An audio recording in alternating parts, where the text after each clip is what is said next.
ترجمہ ہی نہیں صحیح ہوتا، یہ عجیب بات کر رہا ہوں، تو ہم کیسے مان لیں کہ آپ عربی نہ ہیں؟ ہم کیسے مان لیں؟ اس آیت کے پورے چینل سے کہہ رہا ہوں، جا کے قرآن میں پڑھیے گا کیا ترجمہ لکھا ہے۔ ترجمہ لکھا ہوا ہے کہ اللہ ارشاد فرما رہا ہے کہ ہم نے ہر شے کو خلق کیا بے قدر، قدر کا ترجمہ کیا ہے اندازے کے ساتھ۔ یہ کیسا سناٹا اس مجمع پر ہے؟ آپ کا مجمع ہوتا تو شاید محسی آ جائے، ایک سلوات پڑھے محمد والا۔ یہ ترجمہ لکھا ہے اندازے کے ساتھ۔ میں سمجھتا ہوں کہ یہ قدر کا ترجمہ، قدر کا ترجمہ تو اندازہ کیا گیا ہے، یہ بھی شاید اندازے سے ہی اندازہ لکھ دیا،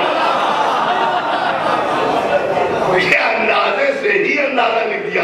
انہیں پتہ ہی نہیں ہے کہ قدر کہتے کسے ہیں، یہ انہیں اندازہ ہی نہیں ہے، معلوم ہی نہیں ہے یہ قدر کسے کہتے ہیں، لہذا اندازے سے لکھ دیا اندازے کے ساتھ۔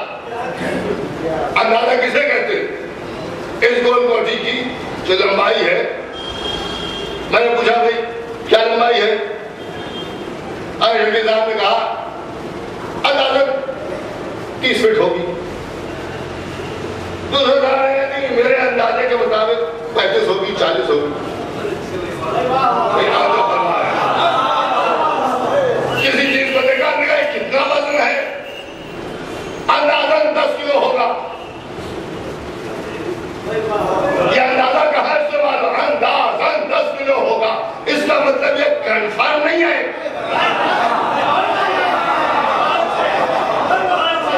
علم نہیں ہے، علم نہیں ہے کہ کتنا ہے، اندازہ لگا رہے ہیں کہ شاید 10 کلو ہو، شاید 30 فٹ ہو، شاید 20 فٹ ہو۔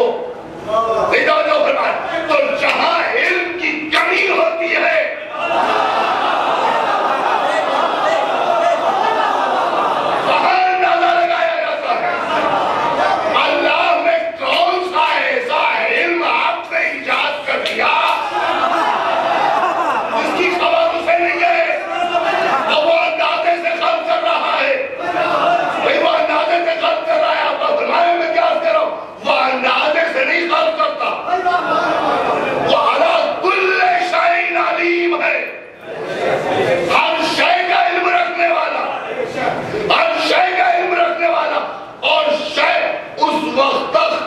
ہی نہیں ہوتی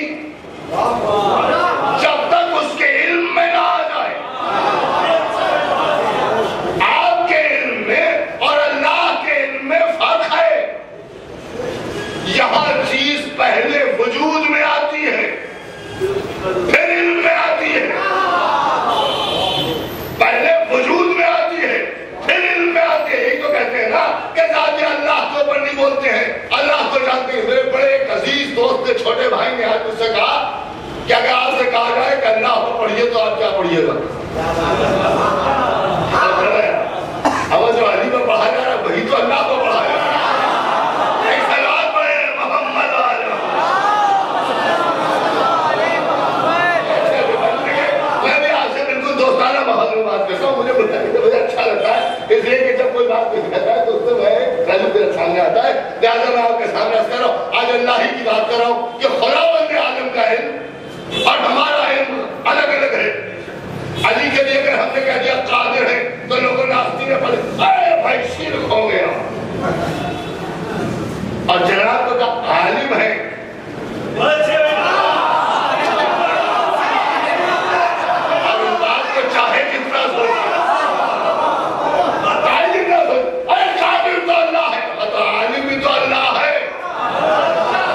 آپ کے جناب کو اگر عالم کہہ دیا جائے تو شرک نہ ہو، اور ہمارے علی کو اگر قادر کہہ دیا جائے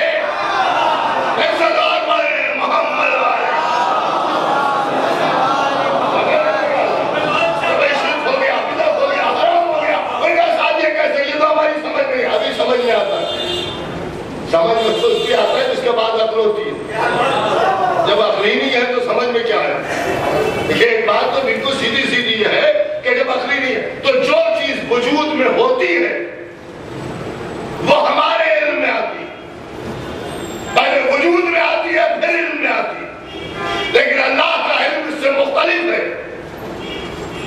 جو چیز وجود میں آتی ہے وہ وجود میں آنے سے پہلے اس کے علم میں آتی ہے، اور جب علم میں آ جاتی ہے تب وجود میں آتی ہے۔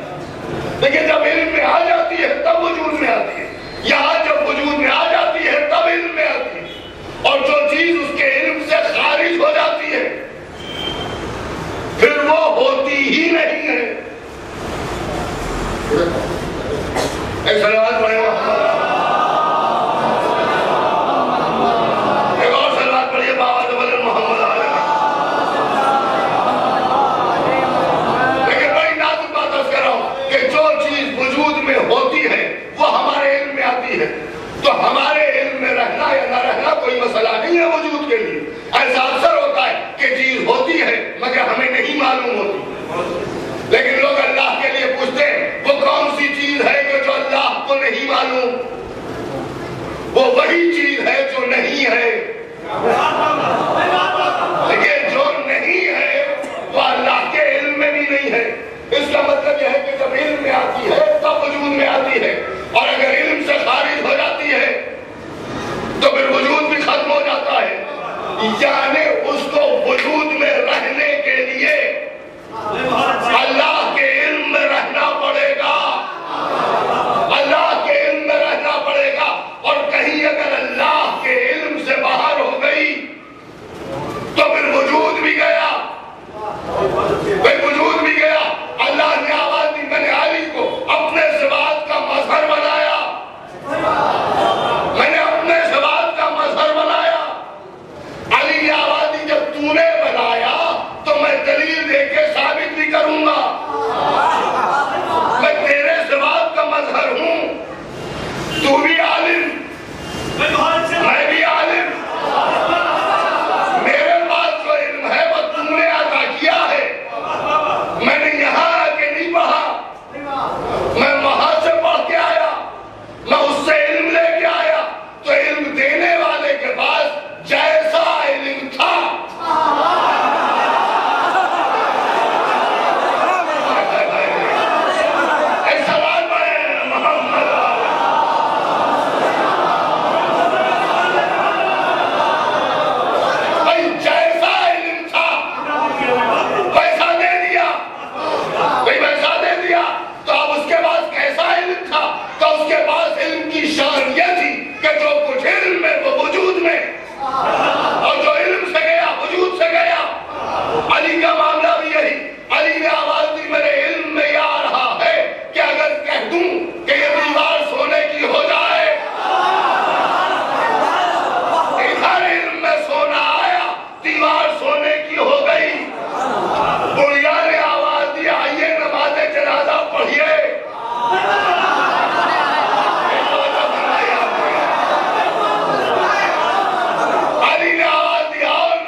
ہے.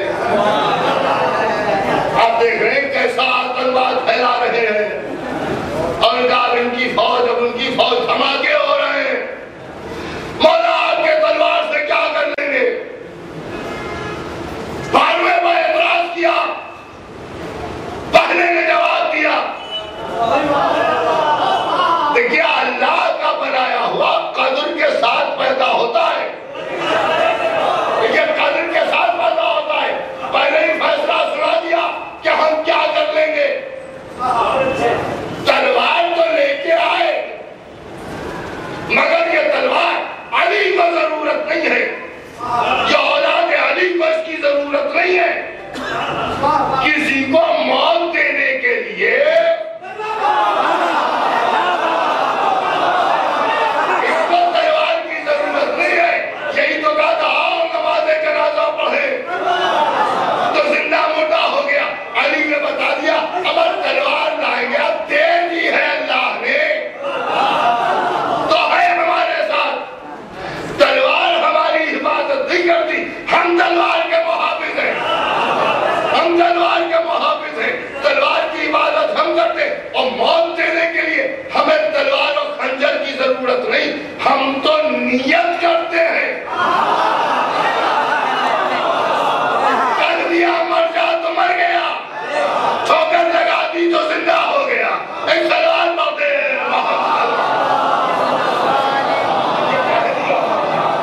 تو بس مر گیا. تو اس کا مطلب یہ ہے کہ مولا کائنات نے یہ بتایا اور آل محمد نے یہ بتایا ہر چیز ہمارے قبضہ قدرت میں ہے.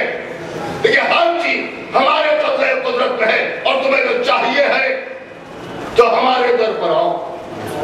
دیکھیے ہمارے در پر آؤ. لیکن خدا کی قسم لوگوں نے نہ جانے کس کے در کو پکڑ لیا اور آل محمد کے در کو چھوڑ دیا. اور جب چھوڑ دیا تو انجام تو یہ ہونا ہی تھا. آج جگہ جگہ حضرات سماعت فرماتے ہیں مسلمان اس سازش کا شکار ہو گیا، مسلمان اس سازش کا شکار ہو گیا. کبھی امریکہ والوں نے دبا لیا، کبھی رشا والے ہنگامہ شروع کر دیتے ہیں، کبھی لندن ہنگامہ کرنے لگتا ہے. ارے مسلمان یہاں شکار ہو رہا ہے، وہاں شکار ہو رہا ہے، وہاں شکار ہو رہا ہے، وہاں شکار ہو رہا ہے. خطیب الایمان کا ایک جملہ یاد آتا ہے. عجیب بات کہی. اور کہا مسلمان اتنا رو رہا ہے کہ یہاں شکار، وہاں شکار، وہاں شکار. تو اللہ نے کچھ جانور اسی لیے پیدا کیے ہیں جو شکار ہوتے ہیں.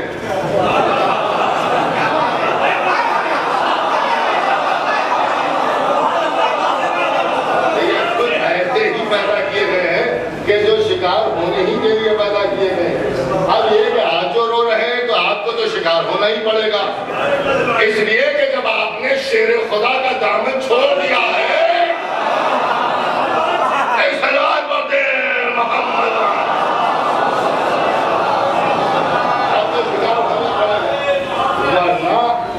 اسی لیے علی کو شیر خدا کہا گیا. اگر اس شیر کے ساتھ رہتے تو کسی کی ہمت نہ ہوتی آپ کو شکار کرنے کی.